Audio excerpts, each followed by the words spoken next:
বাংলাদেশ, সেই বাংলাদেশ কিভাবে আমরা ছাত্র জনতা তৈরি করতে পারি, সেই রাজনৈতিক অবস্থা তৈরি হয়, আগামীর নির্বাচনের অবস্থা তৈরি হয়। আশা করব আপনারা সেই দিকে খেয়াল রাখবেন। তা না হলে ধরে নিব আপনারাও রয়ের যেই প্রকল্প, রয়ের যেই চিন্তা, রয়ের যেই বিগত 53 বছর থেকে রয়ের যেই আস্ফালন, সেই আস্ফালনকে আপনারা ধীরে ধীরে লালন পালন করে বড় করছেন। এবং বিশেষ করে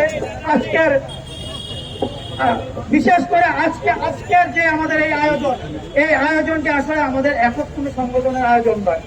এই আয়োজনটি 18 কোটি মানুষের মনের যে ভাষা, হৃদয়ের যে মাথার যে চিন্তা, সেই চিন্তা থেকে সকলের হয়ে আমরা আজকে এখানে উপস্থিত হয়েছি।